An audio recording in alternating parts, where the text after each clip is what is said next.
आज मैं यहाँ पर काफ़ी टेस्टी और बहुत ही यूनिक रेसिपी लेकर आई हूँ जो कि खाने में हेल्दी भी है और साथ साथ टेस्टी भी। हेलो दोस्तों, गुगली किचन में आप सभी का स्वागत है। तो आज जो हम रेसिपी बनाएंगे वो बिल्कुल अलग तरीके से बनाकर तैयार करेंगे। तो चलिए इस रेसिपी को बनाना शुरू करते हैं। तो सबसे पहले मैंने कढ़ाई पे थोड़ा सा तेल डाला है और तेल में मैंने थोड़ा सा क्रश किया हुआ अदरक और हरी मिर्च को बारीक कट करके डाल दिया है। उसके बाद दोनों चीजों को अच्छी तरह से मिलाकर थोड़ी देर के लिए तेल में हम भून लेंगे ताकि अदरक का जो फ्लेवर है वो तेल में आ जाए। जब अदरक और मिर्च हल्का सा भुना जाए उसके बाद मैंने इसमें ऊपर कुछ बारीक कटी हुई सब्जियों को डाला है, जिसमें मैंने पत्ता गोभी, गाजर और शिमला को लिया है। आपके पास जो भी सब्जी हो उसका आप यहाँ पर इस्तेमाल कर सकते हैं। तो सब्जियों को डालने के बाद ऊपर नीचे हमें अच्छी तरह से मिला लेनी है, नहीं तो नीचे से अदरक जो है वो जलने लगेगा। और अभी हमें नमक नहीं डालना है क्योंकि हमें इसे ज्यादा नहीं भूनना है। हाई फ्लेम पर हमें केवल उलट पलट करके इसे हल्का सा सॉफ्ट करना है और इसका जो मॉइस्चर है उसे बस हमें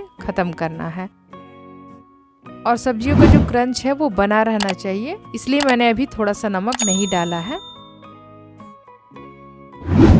जब सब्जियां हल्का भुना जाए उसके बाद मैंने इसमें लंबाई में कट किया हुआ 2 प्याज को डाल दिया है। प्याज डालने के बाद हमें इसे अच्छी तरह से ऊपर नीचे कर लेना है और प्याज को हमें भूनना नहीं है, प्याज को ऐसे ही रहने देना है ताकि प्याज का भी क्रंच बना रहे। और जब सब्जियां हो जाए तो सबसे लास्ट में मैंने इसमें थोड़ा सा नमक डाल दिया है स्वाद अनुसार।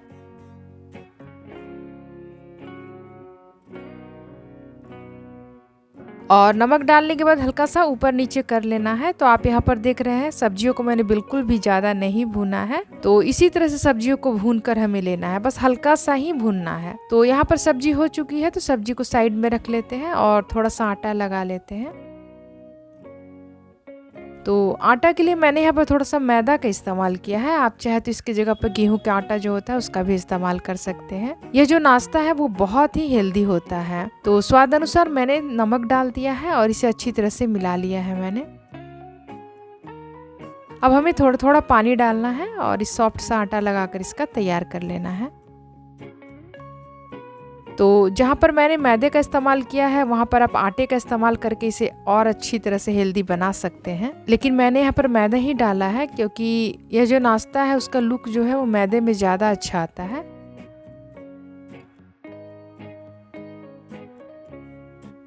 तो आटा देख सकते हैं मैंने सान लिया है अच्छी तरह से। तो अब हमें क्या करनी है, इसे ढककर 5 से 6 मिनट के लिए छोड़ देनी है ताकि आटा जो है वो सेट होकर तैयार हो जाए। तो अब हमें साइड में रख देनी है आटे को।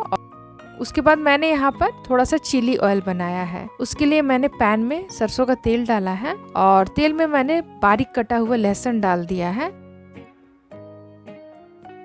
और उसके बाद मैंने ग्रेट किया हुआ अदरक डाल दिया है। दोनों चीजों को अच्छी तरह से तेल में हमें मिलाकर भून लेना है। कलर वगैरह चेंज नहीं करना है, बस इतना भूनना है कि इसका जो फ्लेवर है वो तेल में आ जाए। क्योंकि हम यहाँ पर चिली ऑयल बना रहे हैं तो उसमें थोड़ा सा गार्लिक वगैरह का जो फ्लेवर होता है वो आता है तेल में, तो बहुत अच्छा लगता है खाने में। और जब हल्का सा भुना जाए अदरक और लहसुन तो कुटी हुई लाल मिर्च को मैंने डाल दिया है और उसे भी मैंने थोड़ी देर के लिए भुना। उसके बाद मैंने फ्लेम ऑफ कर दिया है और ऑफ फ्लेम में मैंने 1 चम्मच के लगभग सफेद वाला तिल डाला है और 1 चम्मच के लगभग मैंने कश्मीरी लाल मिर्च का इस्तेमाल किया है। आप चाहे तो तीखी वाली लाल मिर्च का भी इस्तेमाल कर सकते हैं, लेकिन वो ज्यादा तीखा हो जाता है, इसलिए मैंने यहाँ पर कश्मीरी मिर्च का इस्तेमाल किया। साइड में रख देते हैं इसे क्योंकि इसके साथ हम एक सॉस भी बनाएंगे। तो सॉस के लिए मैंने यहाँ पर थोड़ा सा केचप लिया है, आप चाहे तो टोमेटो सॉस भी ले सकते हैं।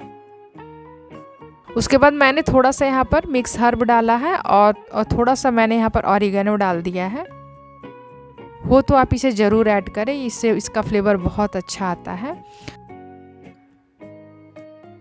और जो चिली ऑयल मैंने बनाकर रखा था उसे मैंने 2 चम्मच के लगभग इसमें डाल दिया है और सारे चिली ऑयल को मैंने अभी रहने दिया है क्योंकि उसका इस्तेमाल हम बाद में करेंगे। तो यहाँ पर हमारा एक सॉस भी बनकर तैयार हो गया है। तो यदि आपके पास पिज़्ज़ा सॉस हो तो आप उसका ही इस्तेमाल करें, इस तरह से सॉस बनाने की ज़रूरत आपको नहीं है। लेकिन मेरे पास पिज़्ज़ा सॉस नहीं था तो मैंने इसका इस्तेमाल कर लिया है। उसके बाद आटे को देख लेते हैं। तो आटा भी सेट होकर तैयार हो गया है, तो उससे हम थोड़ी बड़ी बड़ी साइज की लोई लेंगे क्योंकि हमें इसे रोटी के जैसे बेलकर तैयार करनी है। तो चकले में मैंने थोड़ा सा आटा स्प्रेड कर दिया है और उसके बाद अच्छी तरह से हमें इसे पतला सा बेल लेना है। जितना पतला हो सके उतना पतला आप यहाँ पर बेल कर तैयार करेंगे, क्योंकि इस नाश्ते को बनाने में पतली रोटी का इस्तेमाल किया जाता है। इससे क्या होता है कि नाश्ता का फ्लेवर जो होता है वो ज़्यादा अच्छा आता है। तो मैंने बेलना शुरू कर दिया है और आप देख सकते हैं मैंने एक बड़े साइज की रोटी को बेलकर तैयार किया है। उसके बाद एक कटोरी लिया है और कटोरी से मैंने उसे कट कर लिया है। यहाँ पर आपको बस इस बात का ध्यान रखना है कि रोटी को थोड़ा पतला बेलना है। तो जिस तरह से मोमोज वगैरह हम बनाते हैं, रोटियों को पतला पतला बेलते हैं, बस वैसे ही बेलकर तैयार करना है।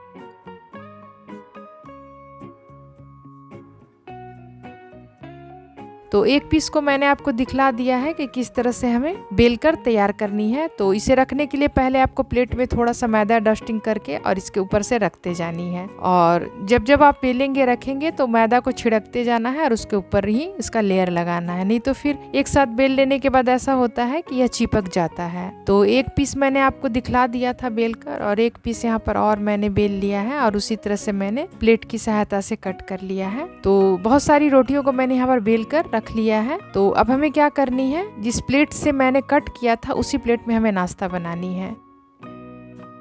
तो मैंने 4 प्लेट ले लिया है उसी शेप में, और चारों प्लेट में मैंने थोड़ा थोड़ा तेल डाल दिया है ताकि अच्छी तरह से हम प्लेट को ग्रीस कर लें। तो चारों तरफ अच्छी तरह से हमें तेल लगाकर तैयार कर लेनी है। इससे क्या होगा कि जो नाश्ता हम बनाएंगे वो नीचे से चिपकेगा नहीं, और यदि आप इसे ऐसे ही बनाइएगा बिना ग्रीस किए हुए तो नाश्ता नीचे से चिपक जाएगा। तो जो रोटियों को मैंने बेल कर रखा है ना, उसका अब हमें लेयर लगानी है। तो पहले एक एक रोटी सारे प्लेट में मैंने डाल दिया है, और डालने के बाद जो सॉस मैंने बनाकर रखा है केचप के साथ, उस सॉस को हमें यहाँ पर डालनी है। तो इस सॉस को डालने के बाद हमें इसे अच्छी तरह से चारों तरफ स्प्रेड कर लेनी है। इसका फ्लेवर इस नाश्ते में बहुत अच्छा आता है, तो इसे डालना बहुत जरूरी है। तो पिज्जा सॉस हो तो वही यहाँ पर आप इस्तेमाल करें उसका, या फिर आप शेजवान सॉस का भी यहाँ पर इस्तेमाल कर सकते हैं। तो सारे प्लेट में मैंने सॉस को स्प्रेड कर दिया था। उसके बाद दूसरी लेयर हम लगाएंगे रोटी की। तो दूसरी लेयर मैंने लगा लिया है तो सारी रोटियों में। उसके बाद हमें क्या करनी है, सारे प्लेट पे सब्जियों को डालना है। जो सब्जी मैंने हल्का सा फ्राई करके रखा था ना, उसी सब्जियों को सारे में डालना है।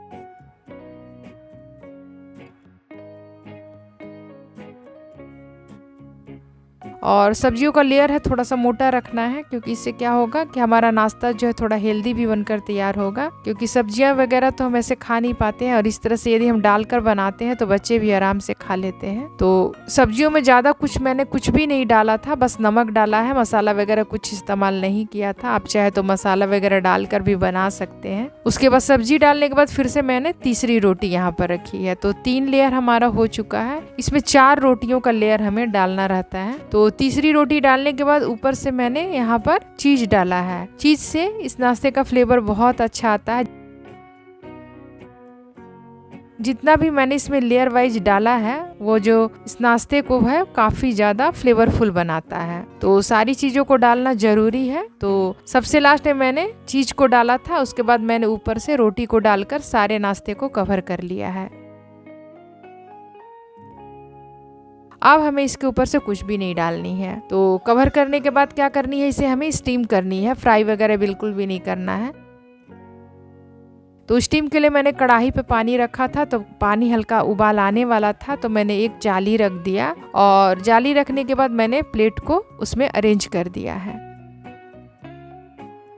अब हमें क्या करनी है, ऊपर से थोड़ा थोड़ा घी डाल देना है। घी डालने से इसका फ्लेवर अच्छा आता है। घी नहीं खाना चाहते हैं तो स्किप कर सकते हैं, लेकिन थोड़ा सा घी डालने से इसका फ्लेवर काफी बढ़ जाता है। तो ढकने के बाद हमें 15 मिनट के लिए इसे स्टीम करनी है। तो यहाँ पर 15 मिनट हो चुका था, तो मैंने ढक्कन हटा दिया है। तो आप देख सकते हैं ये अच्छी तरह से स्टीम होकर तैयार हो गया है। तो थोड़ा ठंडा होने देते हैं, उसके बाद प्लेट से निकाल लेंगे। यह बहुत इजिली निकल जाता है, परेशानी नहीं होगी, क्योंकि नीचे से मैंने ग्रीस किया हुआ था तेल से। तो चारों तरफ से मैंने इसे अच्छी तरह से पहले निकाल लिया है। उसके बाद हमें क्या करनी है, इसे एक प्लेट में ट्रांसफर करनी है। तो यह भी थोड़ा सा ज़्यादा गर्म है, तो इसे छूने वगैरह में दिक्कत हो रही है। तो मैंने यहाँ पर कपड़े का इस्तेमाल किया है और कपड़े का इस्तेमाल करने के बाद मैंने इसे एक प्लेट में निकालना शुरू कर दिया है। तो आप चाहे तो इत्मीनान से ठंडा होने दे, उसके बाद ही इसे प्लेट से निकालें। लेकिन ये थोड़ा सा गर्म रहता है तो खाने में अच्छा लगता है, ज़्यादा ठंडा हो जाएगा तो फिर उतना मज़ा नहीं आता है खाने में। तो मैंने प्लेट में इसे पलट लिया है। तो आप देख सकते हैं कितना इजीली ये प्लेट से निकल गया है और इसका लेयर भी आप देख सकते हैं कितना बेहतरीन आया हुआ है। तो अब हमें क्या करनी है, सारे नाश्ते को एक दूसरे प्लेट में मैंने ट्रांसफर कर दिया है। आप देख सकते हैं कितना अच्छा लग रहा है देखने में। उसके बाद जो चिल्ली ऑयल मैंने बना कर रखा था उसे ऊपर से डाल देनी है और अच्छी तरह से स्प्रेड कर लेनी है। इसी चिल्ली ऑयल के साथ हमें खानी है क्योंकि इससे इसका फ्लेवर बहुत अच्छा आता है। सॉस वगैरह तो डाला ही हुआ है, इसमें और कुछ एक्स्ट्रा डालने की ज़रूरत नहीं है। तो मेरी हेल्दी से नाश्ते की रेसिपी यदि आपको पसंद आए तो प्लीज़ मेरी वीडियो को लाइक कर दें, मेरे चैनल को सब्सक्राइब कर दें और ये रेसिपी कैसी लगी है मुझे कमेंट बॉक्स पर ज़रूर बताएं। आज के लिए बस इतना ही, अगले वीडियो में फिर मुलाकात होगी। तब तक के लिए goodbye and take care.